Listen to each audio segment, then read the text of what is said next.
Rangers lost an ugly game on Tuesday, and they got shellacked by, of course, Reed Detmers. But still, they ended up getting one game closer to clinching the AL West. We're going to break down all that and more on this episode of Locked On Rangers. Let's get into it.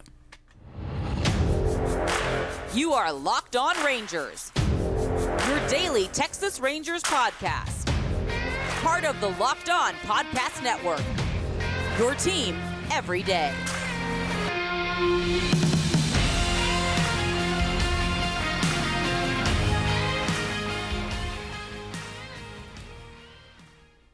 You are Locked On to the Texas Rangers. I'm Bryce Paddock, a cripplingly addicted Texas Rangers fan covering this team for 10 seasons, including all 5 as the founder and host of Locked On Rangers. Thank you all so much for making Locked On Rangers your first listen every single day. If you're not already, you can follow me on Twitter at Bryce Paddock. Follow the show at Locked On Rangers. Hit subscribe on YouTube, where the best way you can help grow the show is to comment nearly any single thing below. Today is Wednesday, September 27th. Your Rangers are 88-69, still alone in first place in the American League West with a 2.5 game lead over those stinking Houston Astros, and the magic number to clinch the AL West is down to 3.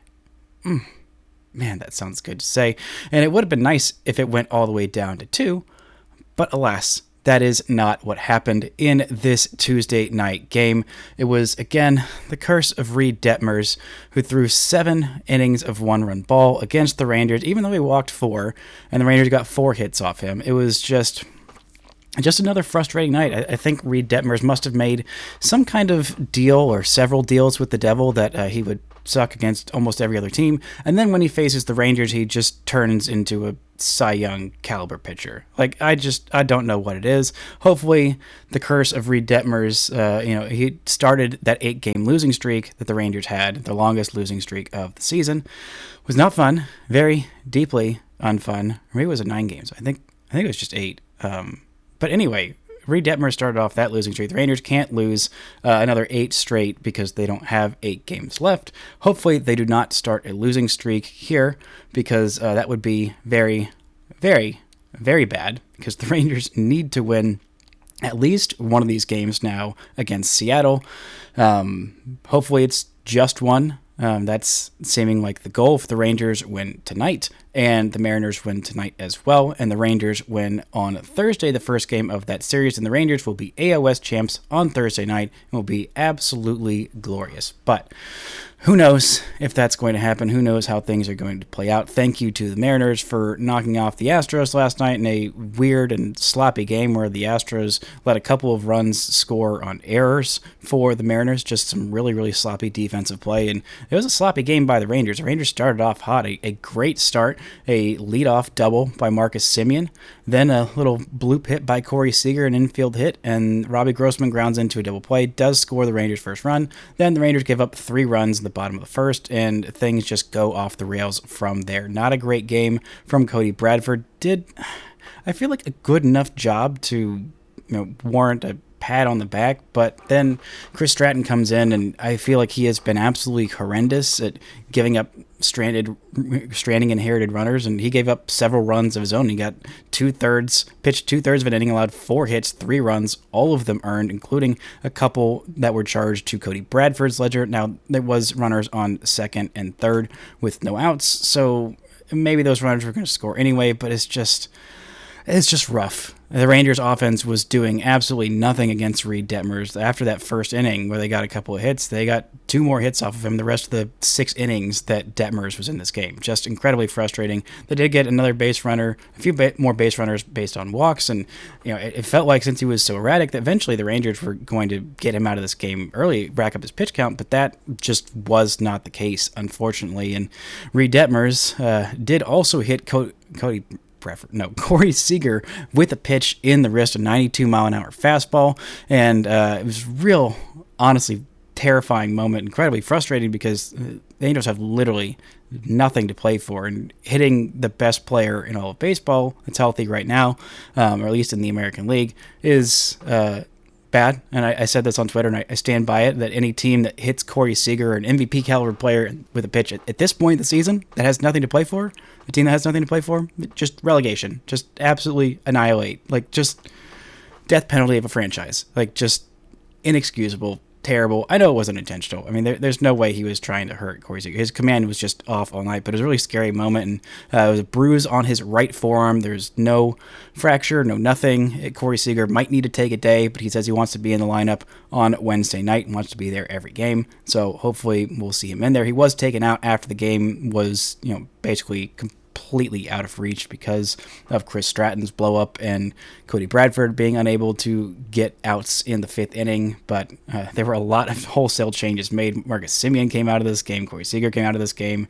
Robbie Grossman came out of this game. Adolis came out of this game. Heim came out of this game. Like, it was just wholesale changes literally everywhere in this one, in a frustrating, mind-numbing game. But you see this game on the schedule and you see, the wrath of Reed Detmers will reign supreme, and the Rangers are pitching basically a bullpen game with Cody Bradford on the hill. It kind of felt like a scheduled loss. If you're going to lose one of this series, this was probably the one that was going to happen. Dane Dunning is on the hill tonight, so hopefully that will go much better. This will be Dane Dunning's last start of the season. It's been a really good season for Dane Dunning, and hopefully he can finish it out on a high note with a great start against this Angels team who can just chill out. I was talking with the Locked On Angels boys before the series, and they said, all right, we'll be chill if y'all go ahead and eliminate Seattle from the playoffs. And I said, okay, well, we will hold up our end of the bargain and do some damage against the Mariners, because the Rangers have done that all year.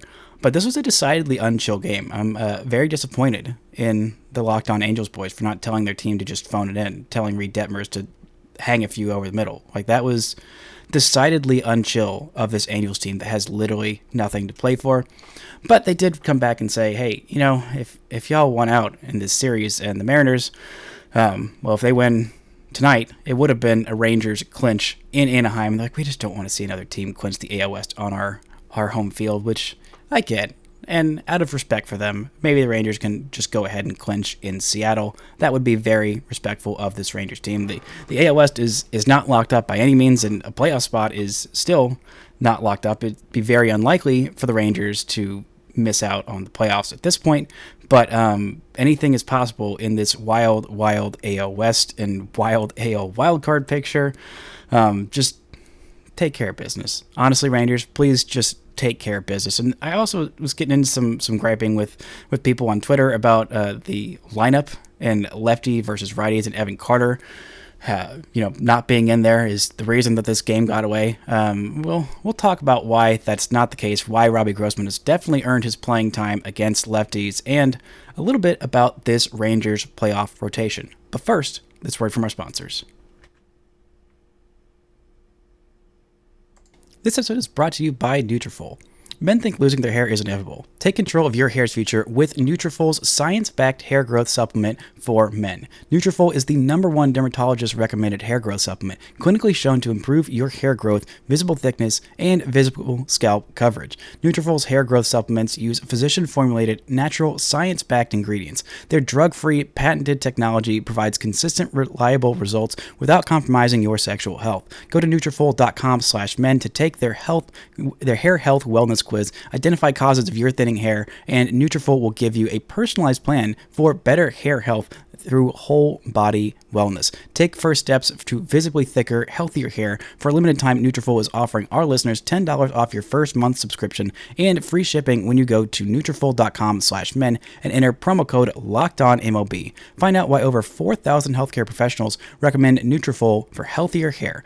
Nutrafol.com/men, spelled Nutrafol.com/men, and enter promo code LOCKEDONMLB. That's Nutrafol.com/men, promo code LOCKEDONMLB. Shout out to the Aviators for making Locked On Rangers your first listen every single day. On tomorrow's show, I'll be talking with the Locked On Angels boys about this series. The Rangers take on the Angels this week and catch every pitch with the hometown broadcast on SiriusXM. Just download the SXM app and search Rangers. Now, the Rangers playoff rotation doesn't quite seem to be set at the moment, but for right now, I think this is what it should look like. Game 1, Jordan Montgomery. Game 2, I think it's Jon Gray. And Game 3, Nathan Eovaldi. Game 4, Dane Dunning. Now, these are all subject to change, except for Jordan Montgomery. I don't think I see a scenario, unless he has just an absolutely horrible start or God forbid, gets injured in his final start of the year against Seattle, I don't see a scenario where I wouldn't want Jordan Montgomery starting game 1 of a playoff series. Now, unless Nathan Eovaldi magically finds his velocity and all of his stuff and it comes back in the final start of the year, which I don't think is likely, then that's the only scenario where I would bump Jordan Montgomery out of that game 1 starter status. I mean, behind him, it's questionable. Jon Gray is coming off a great start, but he also left with a wrist injury, so we'll see how he feels after his final start of the season. That's going to be against Seattle. If he comes off a great start, then I think I feel really good about putting him in the number 2 slot. And then Nathan Eovaldi, he is what he is at this point. I mean, he's figured out how to pitch through some things, and there's been some not pretty results, and there's been some wins, though. He has done enough. He knows how to pitch when his stuff is not quite there. It's not nearly as effective as when he is obviously at the top of his game, but I still trust him a little bit more than Dane Dunning at this point, but that's not to rag on Dane Dunning. Dane Dunning has had a phenomenal season for the Rangers. Honestly, like, one of the low-key biggest, most important parts of this team has been Dane Dunning, and unless he throws like an inning and Jon Gray goes like 7 innings, he's going to end up leading this team in innings pitched for the year, which is as much of a holy crap, great job, Dane Dunning, as it is a holy crap, everything went so terribly wrong for almost everybody else. Like, that's kind of both of those things can be true at the same time. So I think Dane Dunning's definitely earned at least one playoff start. I think going with a 4-man rotation is the move here, giving these guys normal rest to maybe extended rest. And if you do bump one of these guys out of the rotation, I think Dane Dunning might be the guy, only because he's had so much success in the bullpen. And I think that him coming in there as a mop-up guy could be really, really helpful. I mean, there was a thought that maybe Martin Perez would be in this rotation at this point. I mean, I thought that maybe he would be starting this Tuesday game, but after he pitched a couple innings on, I believe it was Sunday's game, and didn't do all that well, he kind of lost that chance at the start on Tuesday. But again, Cody Bradford not going to be making any playoff starts. And one last thing on this game before we just move on, I want to give a hat tip, a shout out to Josh Smith for hitting the absolute crap out of a homer, his 6th home run of the season in the 9th inning of a game that was completely out of hand. Josh Smith said, "Screw you guys. I am here. I am here to stay. I am a good Major League Baseball player, and I don't care what the score is. I'm going to give it my all every single time out."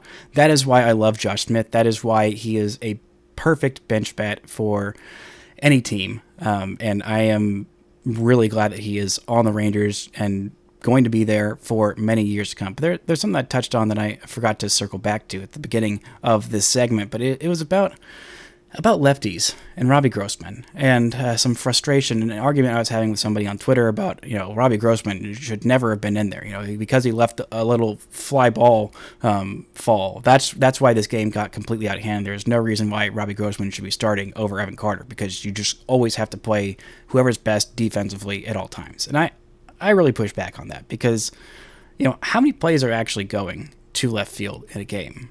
2? 3? Maybe 4? 5 if it's a really, really eventful night in left field? But you're getting at least 4 at-bats as a starter in the lineup, especially if you are hitting third like Robbie Grossman is against lefties. And Grossman, I've obviously had my problems with Grossman, and his defense has been pretty darn bad. It's not as abhorrent as it was earlier, and it's not as bad when it's in left field as opposed to right field. But when he's against lefties, this guy is a very, very valuable major leaguer. He's got a slash line against lefties this year of 309, 417, 536. That is a 953 OPS. That is a darn good hitter. That is a really, really good hitter against lefties. He's got an 883 OPS in the second half. And in the month of September, he's got a 449 on base percentage.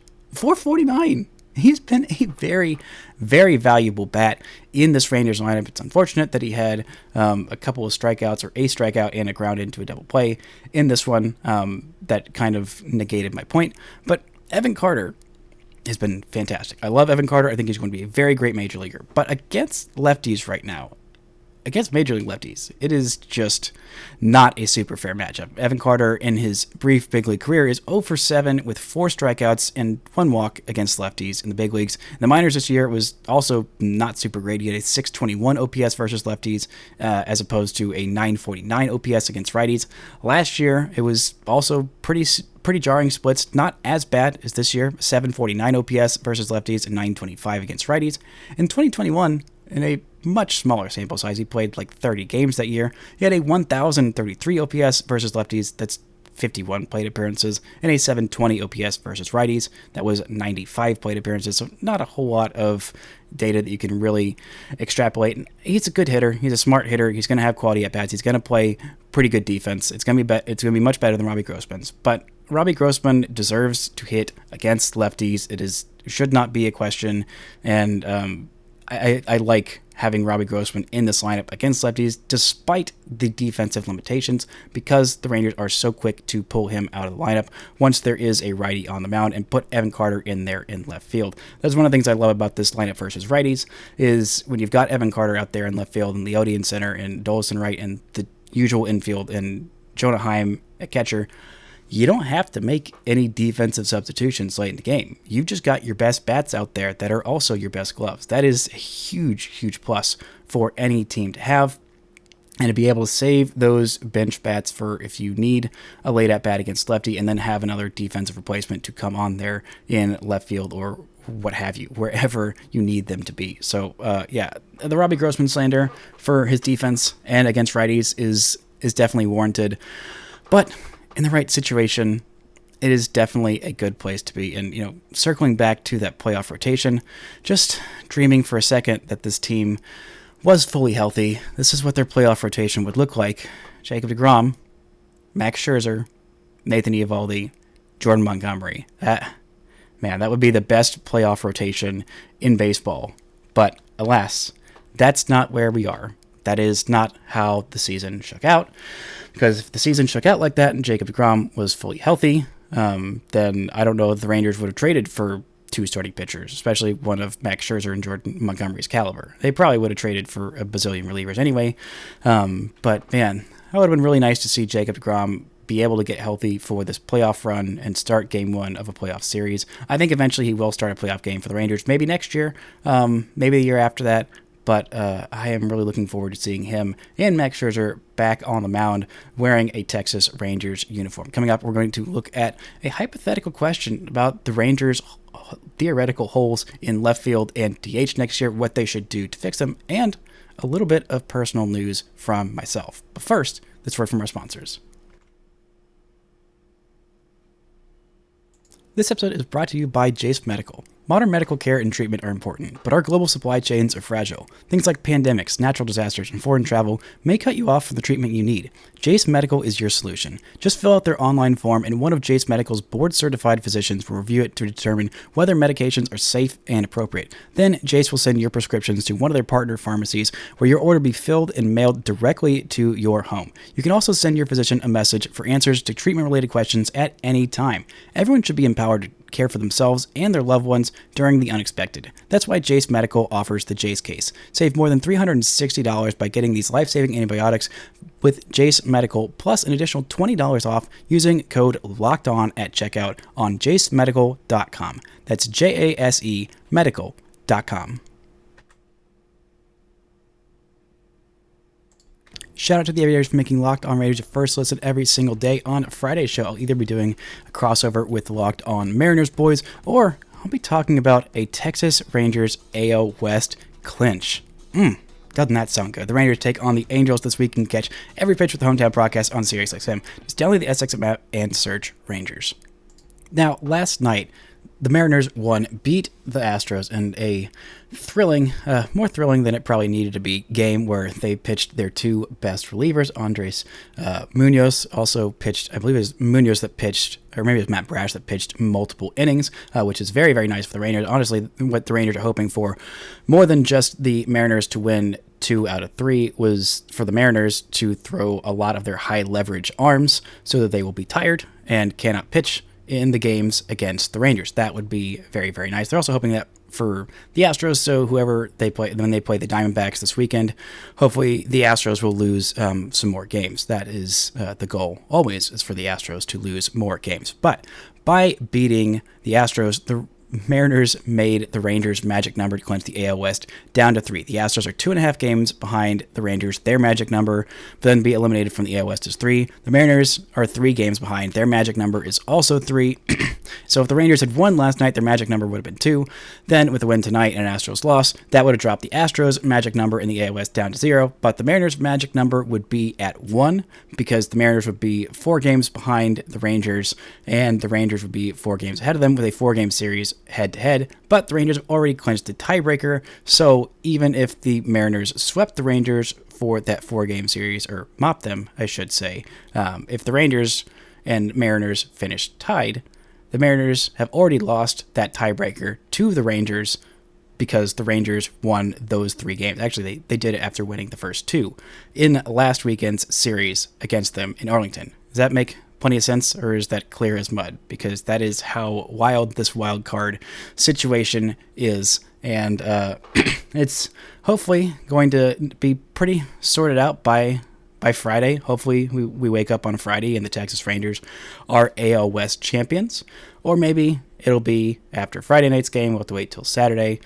That's fine. Or maybe we'll have to wait until Saturday night. Really hoping not. And God forbid if this comes down to the final game of the season, that is going to be not great, honestly, because I think the Rangers are going to have to throw one of Martin Perez or Andrew Heaney or Cody Bradford in that game 162, and you're really hoping that it's clinched up by then. The magic number's down to 3. It probably should be taken care of by then, but if it's not, and God forbid if the playoff magic number is not down to 0, if there's still a chance the Rangers could miss out on the playoffs entirely on game 162, and you got to start Cody Bradford or Martin Perez or Andrew Heaney in game 162, that's not great. But I was tweeting about Wyatt Langford's amazing first season in minor league baseball, which is just so much fun. Honestly, incredible for Wyatt Langford, and it's not quite done yet. He has at most 3 games left, at fewest 1 game left. It'll be against the Dodgers tonight. We'll see how that goes. He went 0 for 3 or 0 for 2 with 3 walks, 2 strikeouts, a stolen base, and an outfield assist at second base. Just a really nice night for Wyatt Langford controlling the strike zone. And I was tweeting about how great it was, and someone in my mentions, I don't want to name this person or continue to dunk on them further, but I kind of do, because it brought up an interesting thought experiment. They said, okay, well, let's trade Carter or Wyatt Langford to the Astros, have an abundance of pitching prospects, because the Rangers need pitchers. And I cannot think of a more terrifying, horrifying, awful thought than trading Wyatt Langford or Evan Carter to the Houston Astros for pitching prospects. Now, it is true that the Astros have done a really good job of developing a lot of homegrown starters, but let's look at their starting pitchers this year. I mean, not to mention that their farm system is already obliterated, just completely obliterated, and there wasn't a whole lot of really great pitching prospects there to begin with to start this year. But you want to trade Evan Carter for J.P. France, who's got a 3.80 ERA in 136 innings. You want to trade him for Hunter Brown, who's got 150 innings under his belt and an ERA over 5. You want to trade him for Brandon Bielak, who had a 3.80 ERA in 80 innings this year? Absolutely not.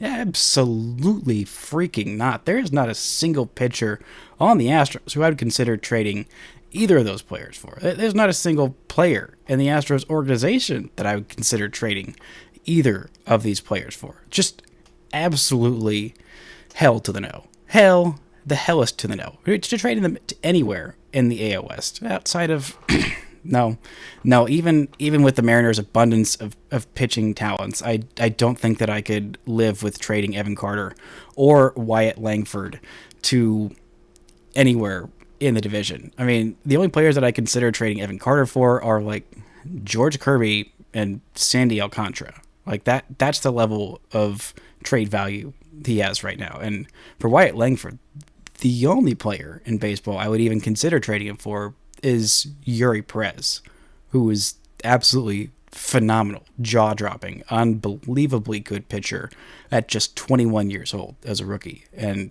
I don't think the Marlins are doing that. So let's just throw the trading Wyatt Langford scenario out the window, because he's not going anywhere. He's ascended to the prospect status where it's like, he's just too good. Even if you don't have a perfect fit for him, you can't trade him, because you're going to look incredibly stupid, horrible for a long time, and you're going to hate yourself for it. You're not getting any value that's going to bring you more than what he will provide the Texas Rangers. I think the same is just about true for Evan Carter.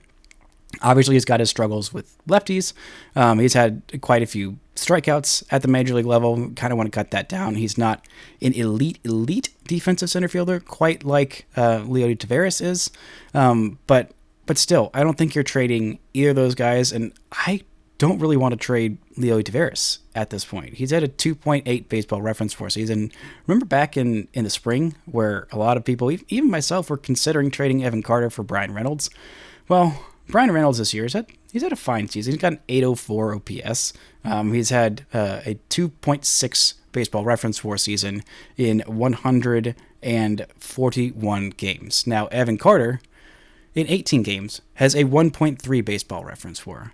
Yeah, that is a much higher pace than Brian Reynolds. Now, I'm not saying that Evan Carter would have guaranteed had a 3, 5, 7, whatever WAR season if he came up at the beginning of the year, but I think just remembering that is just nice to put into context. But the Rangers have basically 3 positions in question next year. Just 3. There's DH, left field, and center field. And they're not really even that much in question. There's pretty obvious answers. At DH, here are my options and my ranking for what I would like to happen for the Rangers at DH next year.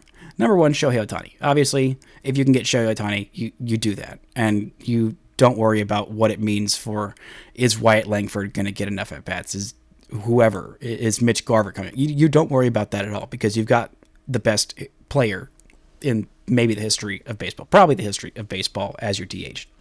Next option, I'd say Mitch Garver coming back, being mostly a DH and also backup catcher to spell Jonah Heim when he needs it and step in when he needs to. I think that's a great option. Obviously, Garver's had a great year, and I love him being there. The next option, if Garver leaves to go sign a big deal somewhere else, which I think is entirely possible coming off this huge season, it's entirely possible someone gives him a bunch of money to be their starting catcher. Then Wyatt Langford would be my choice, and if Wyatt Langford is playing the field, that's the only reason why he wouldn't be my starting DH probably next year. It's Justin Foscue. He's an option. In left field, I think this is my tier list of Evan Carter, Wyatt Langford, then Ezekiel Duran. In center field, Leody Taveras, Evan Carter, then maybe Wyatt Langford. If I don't know. I don't see a scenario where Evan Carter and Wyatt Langford are both gone unless one of them's hurt.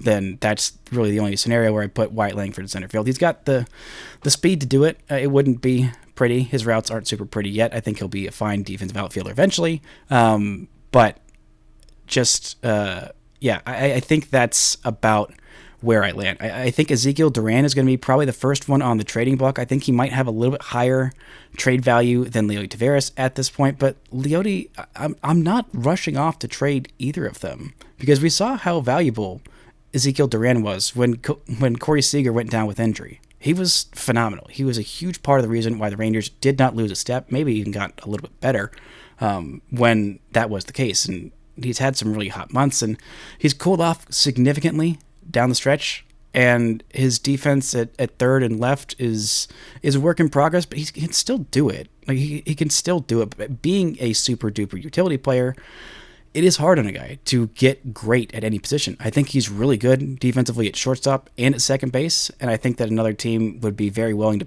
make him their everyday starting shortstop or third or second baseman at this point, maybe even third baseman. If he's playing somewhere every day, I think he's going to get good enough at it. He's got a huge arm that plays at third base. It plays in left field. The routes are a work in progress in left field because he's barely played the outfield before this year. Like, it just was not something that he did, and he picked up on the fly, and he had some teachable moments, but there's a very good player in there, and it's going to sting if the Rangers do trade Ezekiel Duran and he ends up being amazing somewhere else, because he probably will be, because he's a really good player. But the Rangers are running out of spots, and you're going to have to prioritize. Maybe my ideal for next year. Let's take Shohei Ohtani off the table because I don't want to get my hopes up too high and then get burned, because that's probably what's going to end up happening. He's probably going to sign with the Dodgers. It's going to be really boring, and it's not going to be interesting at all. But let's say Mitch Garver is your opening day DH.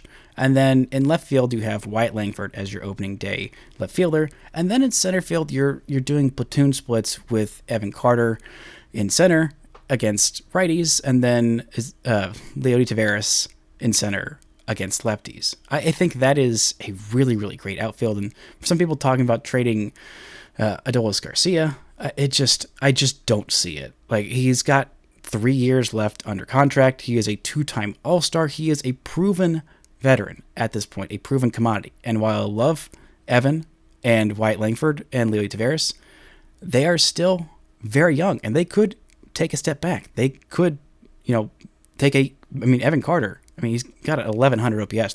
There's nowhere but a step back to really take. He's not going to have an 1100 OPS next year. Like, it's just not going to happen. And if one of those guys struggles, or turns out to not be as good as the Rangers thought, and you have traded away the other good guy who was going to step up for them, then you are up a creek without a paddle. So I think just holding on to all these guys for now, see what you can get, because each of them have a lot of trade value and a lot of value to this team. So don't be so quick to ship everybody off for other extra pieces parts, because they got a lot of value. The Rangers have a really good lineup, and making Wyatt Langford earn his way to the big leagues and hit the crap and force you to put him up there. I think that is the move that you would want to make for your top prospect, and I think he will do that. I think he'll probably do that in spring training, but forcing him in there because you wanted to trade somebody away a little bit too quickly, I think that would be a mistake for the Rangers. Now, before we go, just a little bit of personal news on myself. As of today, I am no longer working for the Dallas Morning News. Some of y'all may know the last 6 months I've definitely had a lot of mental health struggles. There were a couple episodes that I missed early on. It's been a rough couple of months, and through those struggles and through talking with friends and family, I've realized that it is best for me to go ahead and move on. I don't exactly know what's next. Really grateful for my time there. A lot of really great people. Working for my hometown paper was an absolute treat. So many talented people there. Please still go support all the stars like Evan Grant, who is just absolutely crushing it on the Rangers beat this year. But just wanted to let y'all know that. Really feeling a lot of peace about this decision. Feeling really good about it. And by the way, I'm still going to be podcasting. That's not going to change. Yeah. Thank y'all so much for listening and subscribing and supporting. And until next time, don't forget to enjoy first place Texas Rangers baseball.